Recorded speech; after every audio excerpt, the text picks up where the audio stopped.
Quem fala? É o Fábio. Fábio, você fala de onde? Eu falo da região. Ok, sua pergunta, Fábio. Então, minha pergunta é a seguinte, pastor. Antes de tudo, bom dia a todos da mesa, né? A minha pergunta é em relação ao homem de Neandertal, né? Alguns anos atrás foram encontrados o homem de Neandertal.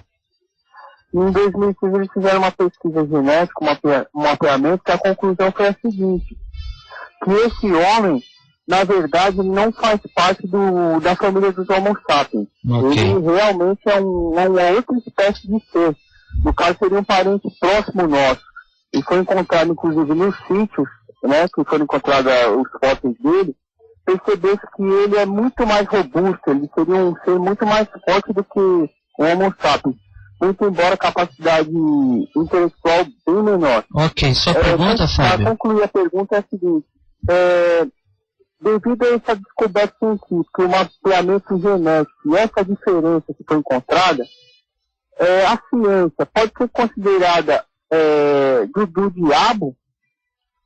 Ok. Porque é falsa essa ideia deles? O que a gente pode falar a respeito disso? Ok, obrigado pela sua questão, Fábio. Bom domingo. Bom, o Fábio perguntou sobre o homem de Neandertal, e aí fez uma verificação, uma checagem, e diz que há uma diferença na questão do mapeamento genético. E aí, por conta desta diferença entre o homem de Neandertal, Homo sapiens, que ele menciona, a pergunta é: a ciência então é do diabo? Como que a ciência estivesse em afronta com a palavra de Deus. Aí ele pergunta: a ciência então é do diabo? Bom, primeiro, os irmãos podem nos ajudar aí nas complementações. Primeiro, a Escritura é objeto de estudo da teologia. E a natureza é objeto de estudo da ciência. Tanto a ciência quanto a teologia são interpretações humanas falíveis. Ou seja, como o pastor Márcio mencionou aqui sobre questões de escatologia, existem várias nuances na escatologia que às vezes não dá para bater o martelo. Portanto, existem interpretações. Então, há 30, 40 anos atrás, havia uma corrente de interpretação no âmbito da escatologia que era complicada. Hoje as coisas já mudaram. Não, eles mudaram o entendimento. Os estudiosos mudaram o entendimento. A mesma coisa acontece com a ciência.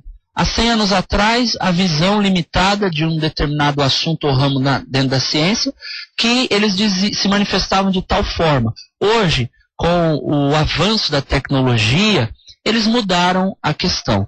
Então, resumindo e respondendo de forma bem clara, a ciência não é do diabo. Pelo contrário, a verdadeira ciência nos faz nos aproximar do verdadeiro Deus. Nós temos cientistas, homens renomados na história da ciência, que estavam com Deus, andavam com Deus, eram servos de Deus. Então, fica aí esta fala, e nós não podemos concordar de maneira nenhuma com essa questão, pastor Elias. É claro que existe aí as exacerbações, como por exemplo da ciência, que remonta à idade do homem para milhões ou bilhões de anos, em que eles encontraram fósseis de seres humanos que viveram há 2 milhões, 3 milhões. Isso confronta e bate de frente com a palavra de Deus, que não dá essa idade para o ser humano.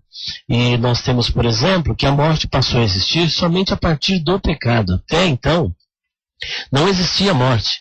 Ora, como é que essas pessoas morreram antes de haver pecado? Como é que essas pessoas existiram antes de haver, por exemplo, o primeiro homem criado por Deus? E a Bíblia advoga que Adão foi realmente o primeiro homem em várias passagens das Escrituras Sagradas. A Bíblia diz que por um homem entrou o pecado no mundo, por meio do pecado a morte, e por isso todos pecaram.